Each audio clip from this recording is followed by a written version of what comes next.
memang mendapatkan masukan-masukan yang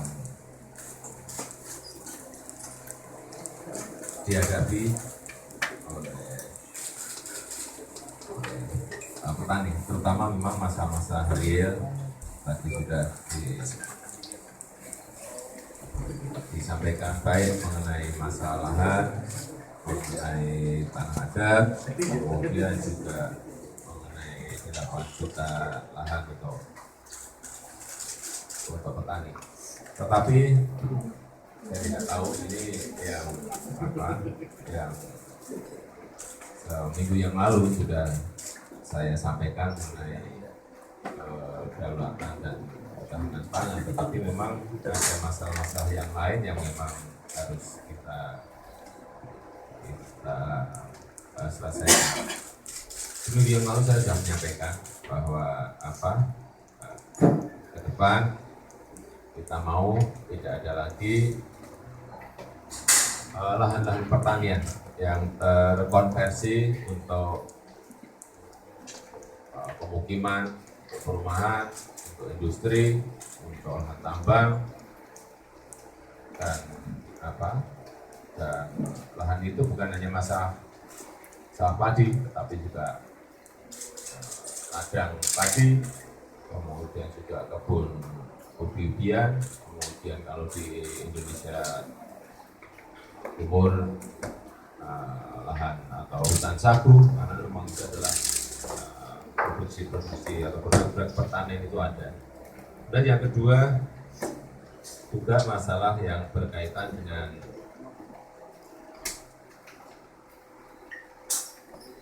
lahan produktif petani, yang ini juga sekarang ini petani banyak terbebani oleh pupuk kimia, pestisida import dan kimia yang itu juga harus beli, kemudian juga benih-benih import juga yang juga harus kita beli dengan harga yang mahal. Saya kira menjadi tanggung jawab pemerintah ke depan agar pengawalan, pembimbingan terhadap petani betul-betul secara nyata real itu diberikan. Kalau menurut saya sebetulnya pupuk itu bisa diproduksi oleh petani sendiri, sehingga tidak membebani kos biaya produksi. Kemudian tentu saja dari kompos atau kandang.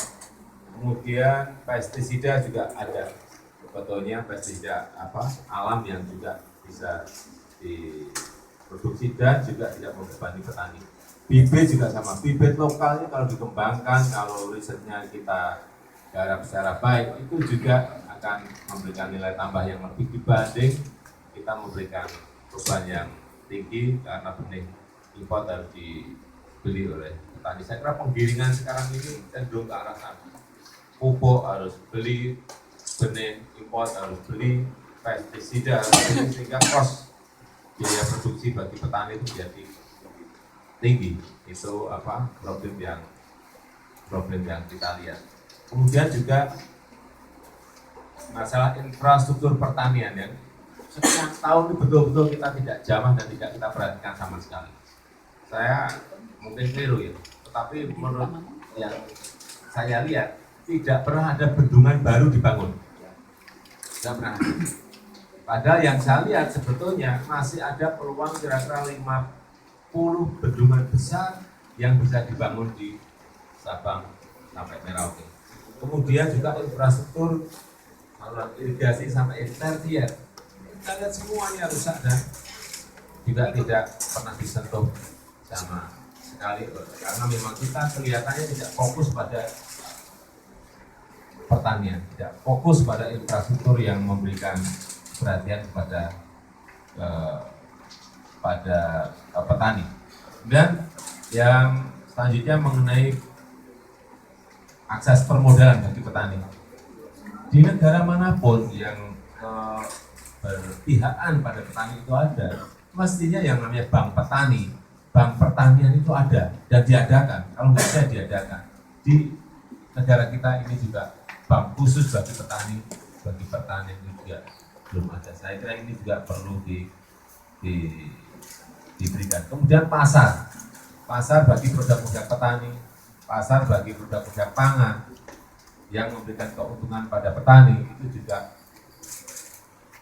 belum dibangun, sehingga jarak antara petani dengan pasar itu menjadi panjang dan berantai, dan ini keuntungan itu justru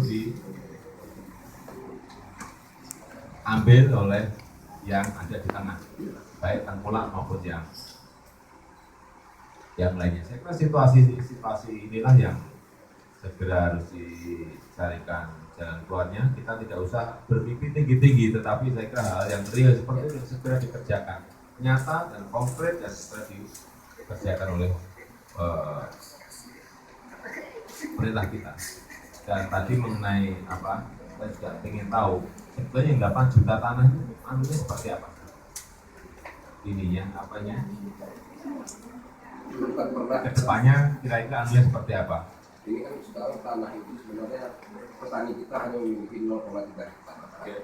Bagaimana ini kita bagi pada tanah lantar kemudian yang harus hari ini dan segala macam itu bisa kita distribusikan kepada petani. Hitungan 8 juta ini dari siapa ini Pak? Pemerintah rejim SBY. Oh, Kementerian Kehutanan dan BPN canangkan itu membagi 9,3 juta. oh, oke. Tapi barangnya ada, 9 juta itu ada? Ada.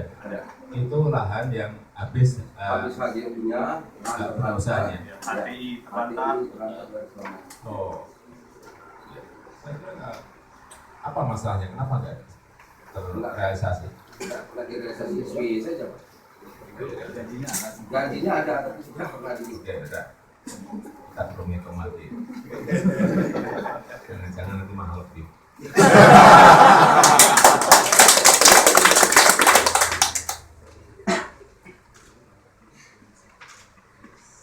Berarti ini lahan HGU yang habis, HTI yang diterlantarkan. HTI yang diterlantar, berarti HTI yang diterlantar harus cabut. Iya. Sudah diberikan. Kalau HTI itu tidak baik untuk lahan pertanian gimana? HTI itu berarti untuk hutan, tanaman hutan. Makanya di dalam penyusunan ke depan itu bisa ada semacam kajian untuk apa produksinya yang bisa berhutan, mana yang untuk bendungan, untuk hutan kembali kita hutankan kembali, untuk sawah, atau untuk ladang itu bisa kita, dan sebenarnya bisa kita kaji lebih Mantap. Kemudian juga saya lihat lahan kering yang ada di mana, di NTT. Saya baru 2 hari yang lalu ke NTT, saya lihat sebenarnya lahan kering seperti itu bisa ditanami jagung, mungkin cantel itu namanya sorghum, bisa. Dan Pisang. apa? Pisang. Iya. Dari NTT anggota kita ada ribuan hektar sudah tanam pisang kirim ke Jawa. Sapi juga Pak Jokowi. Sapi, pisang, kakao, dan kelapa itu bisa masuk. Iya betul. Sapi. Peternakannya sapi, betul. Sapi itu di NTT sebetulnya bisa, kalau kita fokus bibit-bibit sapi di semuanya dimasukkan ke NTT, saya kira padang rumput di sana, kemudian juga ini mungkin tidak bisa langsung, tapi yang 4-5 tahun nggak impor lagi gitu. Karena memang kita ini kan tidak mau kerja sulit, kalau kita mau bibitanya ada, kemudian membuat bakalan sapinya juga dikerjakan, dalam 4-5 tahun sudah rampung gitu. Kalau melihat lahan, kita baru melihat lahan di NTT kan, belum di tempat yang lain, besar sekali. Dan ini hanya masalah kemauan saja, kita mau atau nggak mau. Kalau mau, saya yakin kalau nggak ada masalah, sangat bisa, sangat bisa. Sistemnya bisa sistem gaduh dengan petani misalnya, banyak. Dan sistem gaduh yang kita lihat kemarin di NTT itu luar biasa. Jadi sapinya di kandang.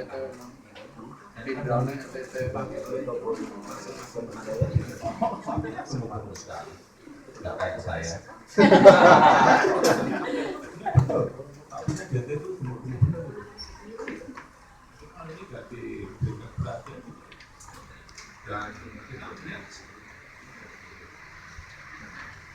yang di bawah itu sudah ada ini, itu sudah ada gerakan, tidak pendukungan penuh dari pemerintah, hanya itu aja. Nah, ini sudah terus yang buat program yang aneh-aneh. Apa yang sudah dikerjakan itu digedekan, perbesarnya itu sudah betul. Dan kita lihat kemarin di desa Punai itu ya DMPT itu bagus sekali, miliknya petani. Hal seperti itu yang bisa dikerjakan. Misalnya kayak sorghum itu kalau ditanam di NTT bio tanamnya bisa untuk spray, kemudian daunnya bisa untuk ternak, biji sorghumnya bisa dipakai untuk Bandung, pakai semuanya. Iya, kita nggak perlu impor kalau produksi itu butuh lahan sawah yang produktif, lahan marginal, lahan keren, semuanya bisa dipakai. Mungkin itu yang bisa saya sampaikan pada kesempatan yang dan kira-kira yang digunakan oleh semuanya, dan mohon maaf saya tidak bisa berlama-lama di sini. Ditunggu juga teman-teman buruh di Mas Mamo, ada apa? Ada visi atau apa? Mas Mamo, satu apa dulu? Orang Solo nih. Oh, tonggo dhewe wi. Tonggo, Pak. Jangan lama Pak. Nanti kalau mau lama di Solo aja.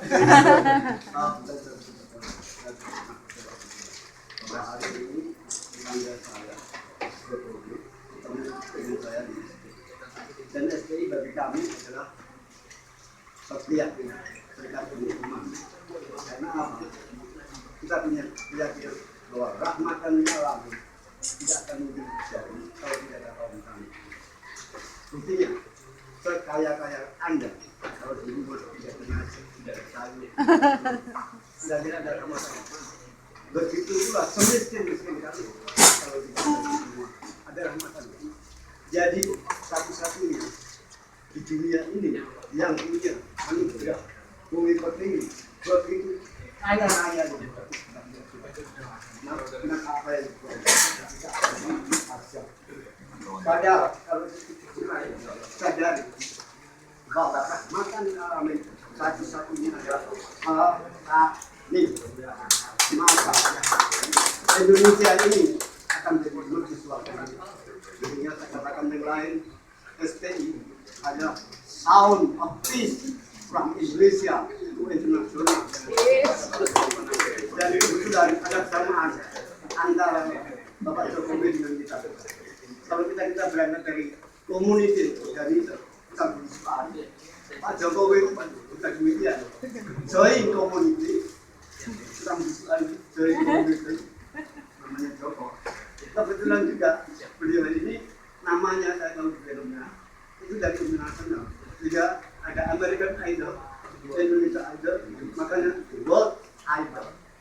Jadilah Joko itu seorang idola dunia. Itu bisa melihat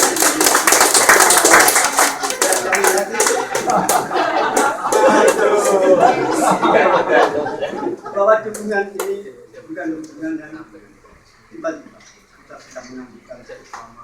Sejak 30 tahun yang lalu, sejak umur kita dan menghadapi kita usahakan kalau kita melihat ada peperangan kita terlibat sampai yang terakhir kita terlibat pada Pak Ganjar karena kita tahu bahwa masalah dan katakan sekarang inilah saatnya. It's the time for Indonesian people. Saya hidup tani. Kami serahkan juga di sini visi kedaulatan pangan Indonesia yang disusun oleh SPI yang kita harapkan ini bisa dikerjakan tidak saja 5 tahun tapi sampai 10 tahun harapan kita.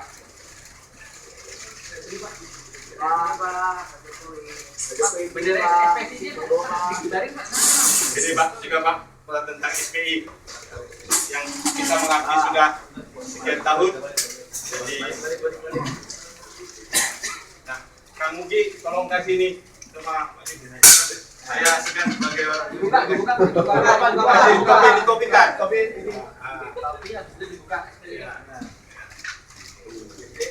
Boleh Pak dipakai.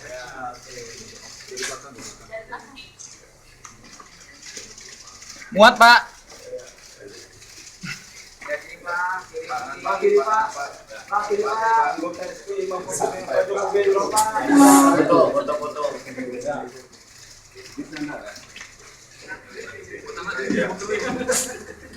Ini juga Pak, kalau perlu pas turun belusukan itu petani bisa bantu di cepat Pak.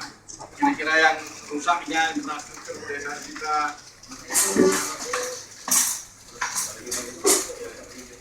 Pak lihat ini Pak. Ya.